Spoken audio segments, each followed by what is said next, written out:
Welcome to episode number 44 of the American Regularis Podcast, and we have a fun one today. I'm JD Walter, and before we get into it, do me a favor, like and subscribe on whatever you're listening to, YouTube, Spotify, Apple Podcasts, whatever. And if you'd like, follow me on Twitter at reg_American1. If you need to email me at americanregularispodcast@gmail.com. Guys, there has been so much going on, especially pretty humorous stuff going on since Trump has taken office. And I'll say right out of the gates, Trump is doing and getting a lot more done than I would have ever expected. His first 4 years seemed slow comparatively. He didn't get much done.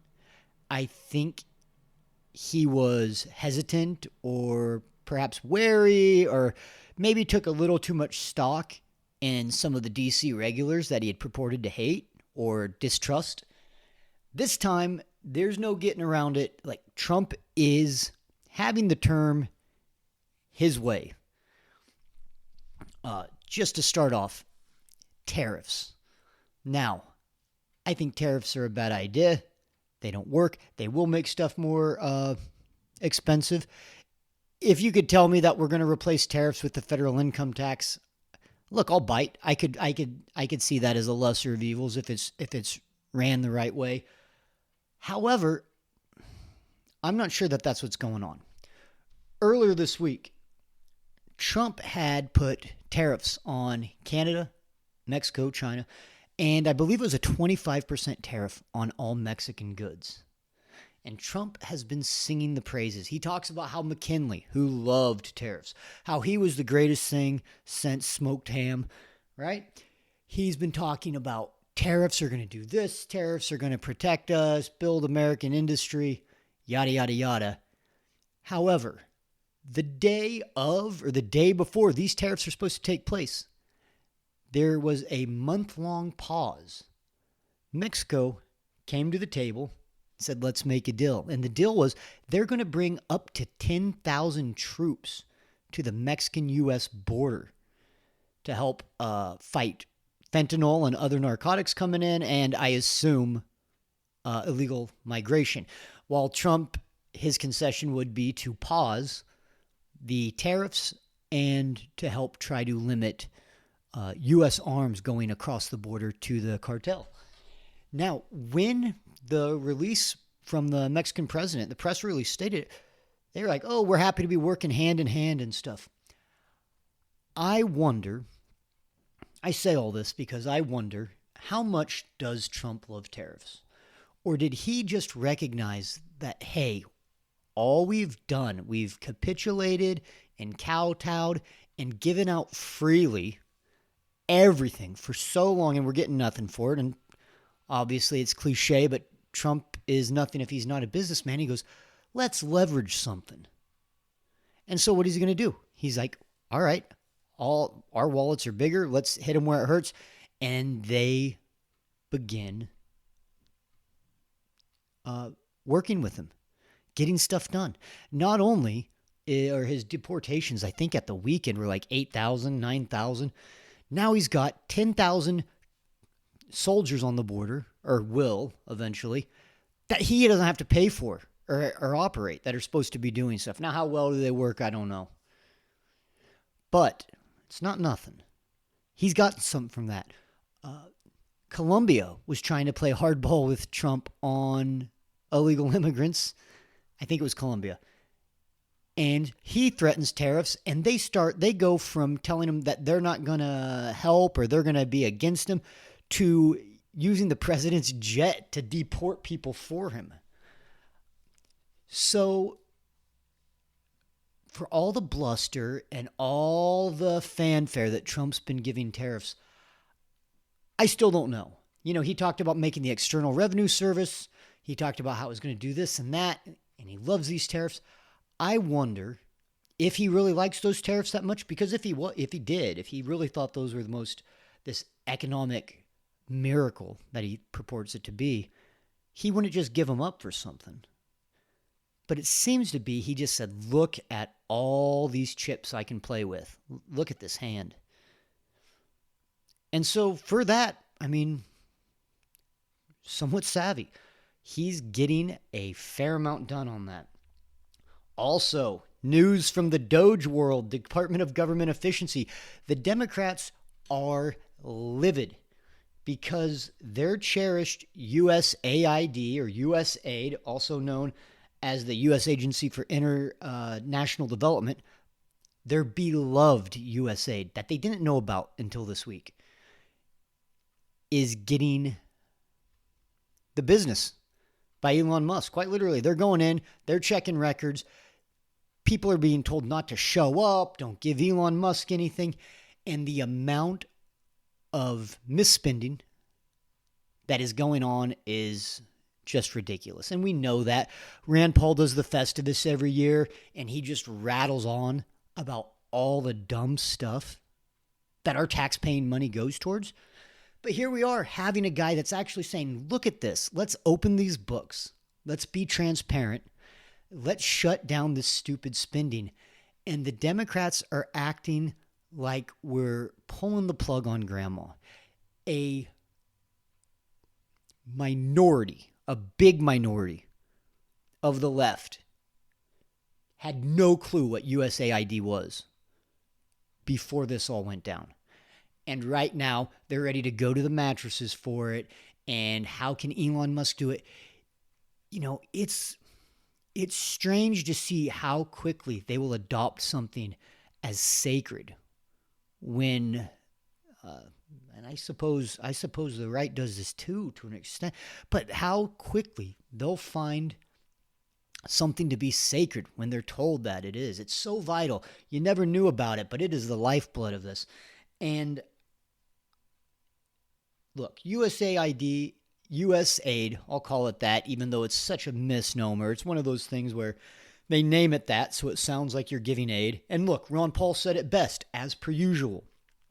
When you're giving money to foreign interests, to other countries, you're taking money from our poor and you're giving it to their rich. It's not helping people that they wanted to help. And if it is for the most convoluted, sometimes degenerate or ridiculous causes. So here's the, I think it's the press secretary now. Is that right? Caroline Levitt. Here's her talking about some of the findings at USAID so far. Mr. Musk took the same oath that you and other senior advisors to the president took about adhering to the Constitution, following the law. Do you know if he took that oath? I don't know the answer to that question, but like I told Caitlin, I can get back to you guys on that. And do you know what expertise he has in the areas of global health or humanitarian aid to be able to assess what's happening at USAID? Well, first of all, Elon Musk is a once-in-a-generation business leader. He is an entrepreneur. He serves as a great ally and a friend to the president. And I think Elon Musk also has a little bit of common sense. And I think the American people really appreciate that when it comes to the federal government, because it seems like all common sense has been lost in this city. And that's what you see when you look at USAID. I know Secretary Rubio made some comments about how he will be acting as the director over that agency. And here's the reason why Elon Musk and others have been taking a look. Because if you look at the waste and abuse that has run through USAID over the past several years, these are some of the insane priorities that organization has been spending money on. $1.5 million to advance DEI in Serbia's workplaces, $70,000 for a production of a DEI musical in Ireland, $47,000 for a transgender opera in Colombia, $32,000 for a transgender comic book in Peru. I don't know about you, but as an American taxpayer, I don't want my dollars going towards this crap, and I know the American people don't either, and that's exactly what Elon Musk has been tasked by President Trump to do. Okay, so now $36 trillion in debt and counting. Those might not be the largest numbers, but you can't count how many of these dumb projects they do and how much money they waste. And it's just, what lefty can honestly say that is a fundamental duty or obligation of any government transgender operas on the other side of the world, transgender, comic books and DEI in the workplace in Serbia. What, like women get to wear tracksuits to the office too? What is this? It's absolutely ridiculous, and it's corrupt. When you have stuff going out like that, it's not just good intentions. It's ran by idiots. These things are handouts. People are getting paid. They're getting paid to write transgender comic books. They're getting subsidized to do operas about DEI. It's absolutely nuts. There's no justification. And the left has gotten to the point where you can't even say what can be cut. USAID right now is a sacred cow of the left. It just became so as soon as they got their marching orders. Elon Musk is going after it, so it has to be sacred. Defend this. Fine. If a lefty or a Dem or a liberal or a progressive, whatever you want to call them, okay, food stamps or some sort of, Medicare or Medicaid. These are all bad ideas. But I'll hear you on it. I understand where someone could conceive or conclude or feel or whatever that those things are the government should have a role in helping people in that regard. I can buy that. Anyone, come to me with a serious look on your face, stare at me in the eyes and say, well, yes, it is vital that this Colombian guy writes about a transgender superhero. Or where does it end? What do you not get to spend money on? What do you not get to tax the American public and print dollars to do? What? If not that, what? I mean, honestly, it's the most effective thing that happened there was it's a $30,000 joke, that comic book. It's one of the funnier things the government's done. And for $30,000, one of the cheaper things it's done. So there's been worse spending probably, but it's just ludicrous. And I can't even begin to imagine how many examples of that there must be. This is why Trump is in office. This is why his polling numbers are up. The DNC, the Democrats, the left, they just don't know when to stop. They lost because of DEI. And now they're mad that they're not funding it and everything. And they, look, as soon as you hear them, USAID, it's precious, it's saving lives, and it's international aid that just has to be spent. And then you look at the receipts, a cursory look at the receipts, and look at how dumb that stuff is. When are they going to learn their lesson on DEI? Diversity, it is a religion. At this point, they can't even argue it. They are purely on faith, bad faith, about the value of this stuff. Its time has passed. Now, that leads us into our next part. The DNC had to nominate a new chair of the Democratic National Committee. And after losing to Trump and the Republicans winning the popular vote and gaining in every demographic, and Kamala spending over $1 billion and still owing money after the fact, and losing like they can't, and the House is lost, and the Senate's lost. Now's time for introspection. Now's time to say, hey, we have to hold ourselves to account, and we have to figure out what it is that we did wrong, and how do we change. And this is going to be good for the nation. And let's see how they did. Here is a question, too. They have all the guys wanting to become the DNC leader on the stage. And here is one of the questions they ask. And because you don't see the video on this, let me just tell you, they all raise their hand, okay? Now, with that knowledge in mind, listen to this question, and let's see how much the Democrats have learned from their failings. I have a show of hands. How many of you believe that racism and misogyny played a role in Vice President Harris's defeat? Everyone raises. Okay. So that's good. You all passed.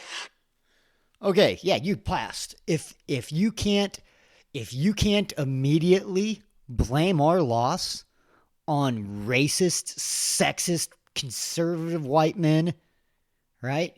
Then you don't even belong on this stage. We don't want to listen to you. You all passed the test. That's the entry exam, right? Can't get in without that ticket. All right. There's a few more things from this just to show you how progressive and woke and stupid the DNC still is.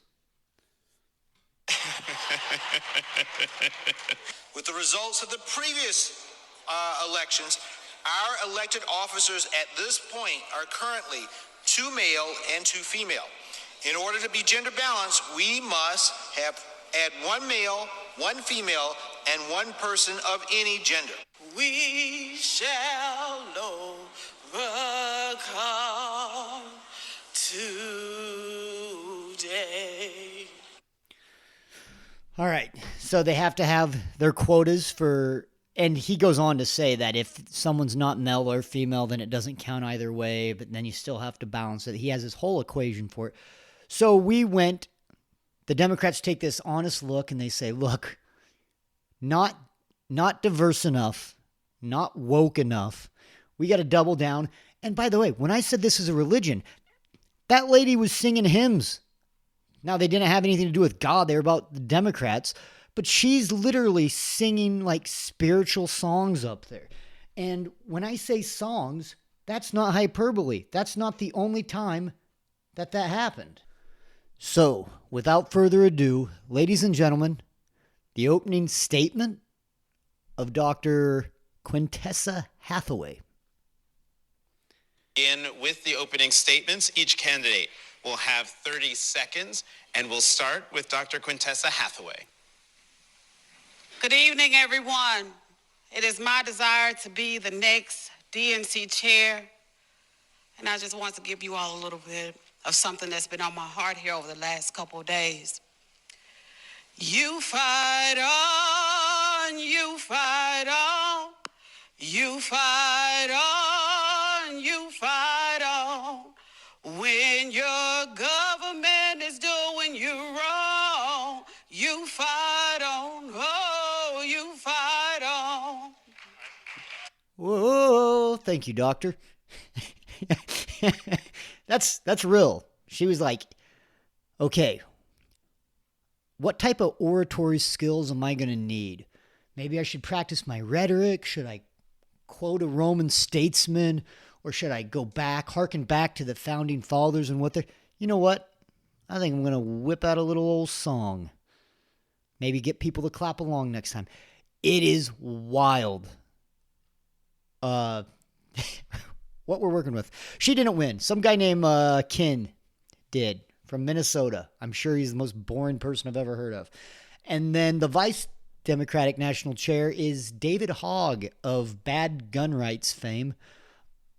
I think I covered Spike Cohen debating him on one of my earlier episodes. Go back and check that out. Spike Cohen puts on a show. Spike Cohen's so good. Anyhow, that is where the DNC's at. So I have no clue what to expect from them in 4 years for President of the United States candidates. This is... imagine just getting slapped in the face and staying asleep. That's what it's like. They just can't recognize why they lost. And they're going to double and triple and Quintessa Hathaway quadruple down on this. And I think they're just going to run this thing straight into the grave, right? Okay. That's what I got for you today. I hope you enjoyed it. It's a little bit shorter, a little bit lighter. I'm sure we'll have doom and gloom podcasts again in the future. But look, Trump's been president for less than 2 weeks. No one is worried about nuclear war anymore. things have already got better on that. He's dealing with, there's a ceasefire in Israel-Palestine. Talks are supposed to be coming in Ukraine and Russia, but the escalations have stopped. A lot of the funding has stopped. So I've got 4 years to find stuff to criticize Trump about. The first 2 weeks, I am hesitantly or guardedly impressed. All right, stay tuned. We'll catch you on the next one.